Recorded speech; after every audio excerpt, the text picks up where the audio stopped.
Hello mga mi! So for today's video is mag-tutorial na naman po tayo kung paano po gumawa ng ganitong design po ng hair clip. So ang gamit ko dito mga mi na ribbon is yung gross green ribbon na 2.5 cm po ang size. So ito po yung kailangan natin mga mi para makabuo po tayo ng isang ribbon. Itong 1 cm na gross green ribbon at saka dalawang 2.5 by 12 cm at saka dalawang 2.5 by 6 cm. After natin ma-prepare yung gagamitin nating ribbon mga mi is uumpisa na po natin. So itong 6 cm mga mi, i-fold nyo lang po siya sa pa-lengthwise. So dito po sa may taas niya na part is papasuin nyo po siya ng lighter. Kagaya po ng ginawa ko po. So sa kabilang side lang po yung papasuin po natin ng lighter para malaman po natin yung center po ng gagawin po natin mamaya. Tapos itong 12 cm na naman po is i-fold po natin siya sa gitna. Tapos pasuin din po natin siya ng lighter. So konti lang mga miha. Yung makita nyo lang po na may line siya. Kagaya nito po, yan. Ganon din po yung gawin nyo po doon sa isang 12 cm nyo na ribbon mga mi. I-fold nyo lang po sa gitna, tapos pasuin nyo lang po ng maliit or konti. Ayan po. Para magkaroon lang po siya ng line na kagaya po nito. Itong 6 cm natin mga mi is i-fold lang natin po sa gitna, kagaya po nito mga mi. So tignan nyo lang po or panoorin nyo lang po itong video ko para masundan nyo po yung gagawin po natin kung paano po natin magagawa yung ganitong design po na hair clip. Tapos ang next po is ipapatong na po natin siya dito sa 12 cm. So tignan nyo po, yung line po na ginawa po natin kanina dito sa ribbon is pag papatungin po natin. Kasi yan po yung magiging center po ng ating ribbon. Basta panoorin nyo lang po mga mi itong ginagawa ko po kung paano ko po siya i-fold. Kasi madali lang naman po talaga siyang gawin. Para hindi po kayo mahirapan mga mi is after nyo po siyang ma-fold, lagyan nyo po siya ng hair clip or yung pin. Ayan, ipitin nyo lang po siya ng ganyan po.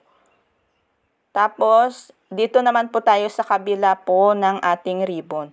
I-fold din po natin siya papunta din po dyan po sa gitna po kagaya po nito. Basta tignan nyo lang po mga mi kung paano ko po siya fina-fold.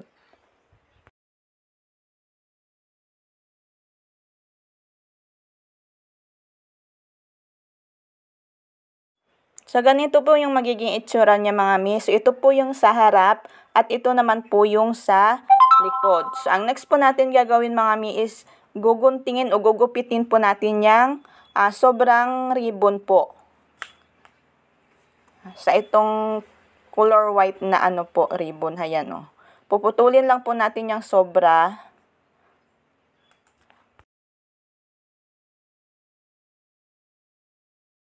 So, after po natin magunting mga mi, is papasuin po natin ng lighter yung part na ginuntingan po natin. Kasi nagtatastas po yung gross green ribbon kapag pinutulan or ginuntingan po natin. So, kailangan po talaga natin siyang pasuin po ng lighter para hindi po siya magtastas.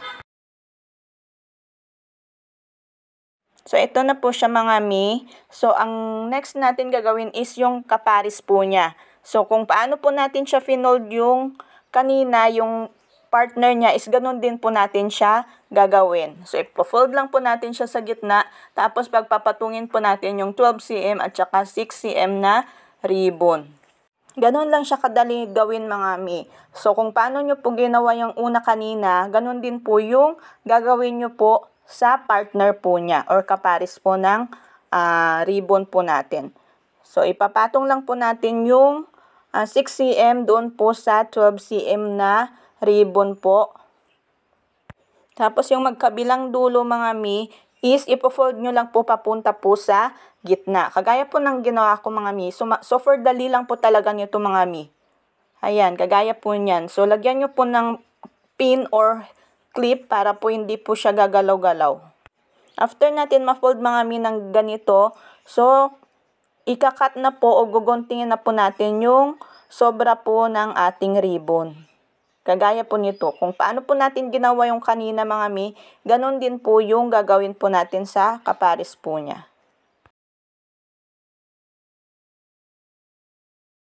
Ito na siya mga mi, so ito ay magkapares po, ganyan. So ang next natin gagawin is, tatahiin na po natin siya. Dito na part tayo magtatahi mga mi kung saan po tayo naggunting po kanina. So dyan po na part po tayo magtatahi. So tahiin lang po natin. After natin mantahi mga mi is ganito na po yung magiging itsura po niya. So ganyan na po siya. So ang next naman po natin gagawin is pagdidikitin na po natin siya gamit po ang glue stick. So ayan na, pagdikit na po natin siya. So ang next po natin gagawin mga mi is lalagyan na po natin siya yung sa centerpiece po niya or yung pantali po sa gitna po ng ribbon.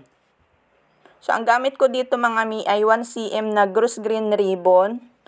So lalagyan lang po natin ng stick glue bago po natin ilagay po yung ating pang centerpiece po. So, ang last natin gagawin mga mi is ilalagay na po natin yung ating clip. Ang gamit ko po dito mga mi ay alligator clip na 4 cm. Nilagyan ko na ito kanina ng stick glue mga mi pero tumigas na po siya. So, papasuin ko na lang po siya ng lighter para mag-melt po uli siya. Saka ko po siya ididikit po sa aking ginawang ribbon. O, diba mga mi, madali lang po siyang gawin.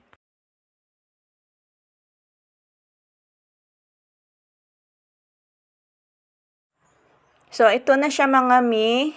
So, ang next naman is, ipapakita ko naman po siya na nakalagay po siya sa ating clip card. Ano bang tawag nito mga mi? Itong nilalagyan ng mga ribbon or mga hair clip. So, ginawa ko lang din po ito mga mi. So, kung gusto nyo pong gumawa din ng ganitong clip card or itong lagayan po ng mga clip, gagawa po ako ng tutorial nito mga mi. Kasi mas makakasave po tayo kapag tayo din po yung gagawa po ng lagayan po natin ng mga hair clip po natin. Kasi mahal po kapag bibili po tayo ng yung nagawa na. So, ito na siya mga mi. Thank you for watching.